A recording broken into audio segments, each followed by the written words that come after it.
Hello everyone and welcome to my channel, and today I'll be reading a multi-character Executioner by me. So let's get into it. Muichiro. Muichiro did not know how to react. Once he felt like something was wrong. He felt as though if he ignored it, things would get better. That's what he would usually do with himself anyway. And with you, he was a lot more careful. But that seemed to be a request as well. I'll be fine soon, I promise. He kept on telling him, over and over, to the point where he was not really sure if you actually believed what you said. Because if anything, you only seemed to be getting worse. And then, it got to the point where it was bad enough that you were bedridden, and he had insisted on you getting a doctor. But it was a lot worse than he imagined. Multiple doctors came, a lot of them confused, trying to see what your ailment might be. And it took a week for them to be able to figure out what you might be suffering from. And when they heard the words of that mysterious illness, he felt his heart shatter. It was a very rare disease, hardly ever contracted by anyone. And yet, why did it have to be you? The doctors had already told you before him, and yet greeted him with a smile when he entered your room. Well, Muichiro, it seems like our path will come to an end soon. Well, rather just my path alone. I would like you to continue in my stead, he told him, and he looked at you. Too many emotions going on in his heart and in his mind. How could you say that? But there's nothing wrong with it. They said it's terminal, Muichiro. There is no cure, and I doubt that anyone will figure anything out by the time that the next couple of months. So I would rather just we enjoy this time that we have left and not be too hopeful. If we were to hope, I think things would hurt a lot more. Isn't that correct, my dear?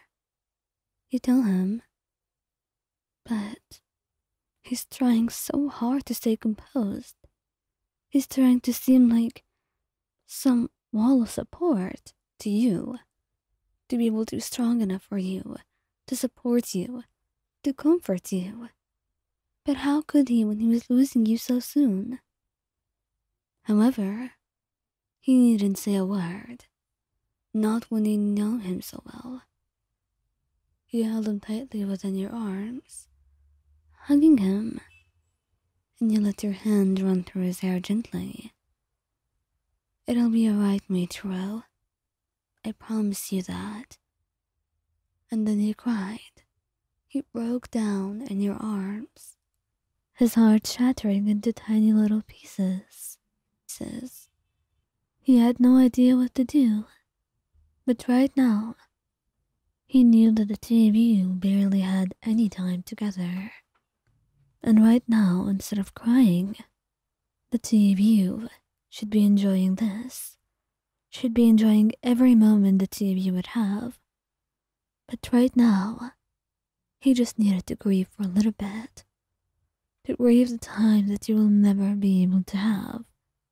And you understood him, because you were doing the same. Rengoku. Now if there was anything that would happen to you, it would indeed shatter him, in more ways than one. He never wanted to confront the idea that you and your life could be in danger. He knew some things were not okay, and you seemed to be rather not in the best state as of late. But I hoped that you were just simply sick, and you would get better soon. Until he knew that things were not getting better, and you had to be taken to a hospital. He had held you in his arms that day, kissing you sweetly. "It'll be all right, my dear.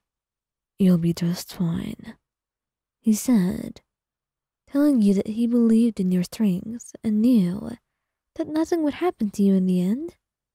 You were strong, and you would come out of this fine, better than anyone else. And you believed him, at the very least.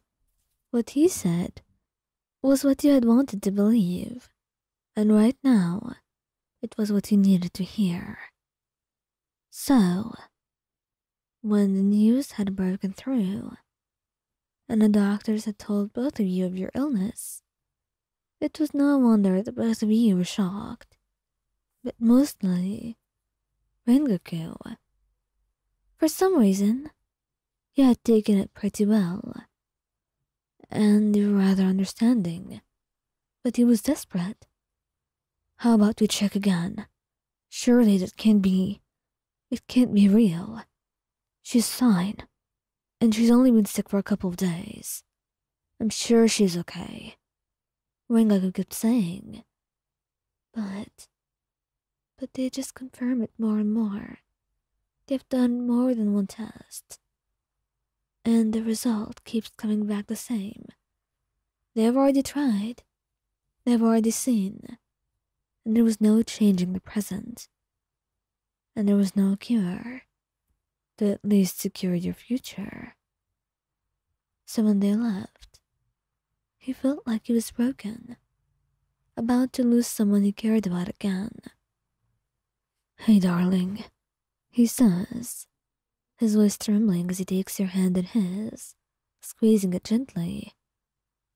"Don't give up hope. You'll be okay. You'll be okay.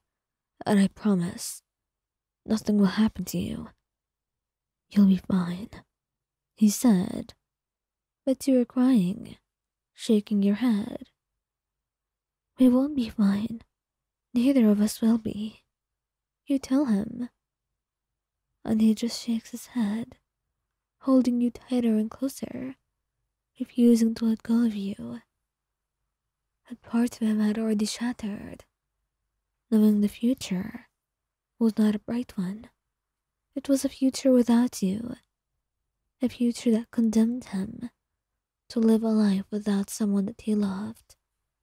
And right now, he knew he had to be strong for you.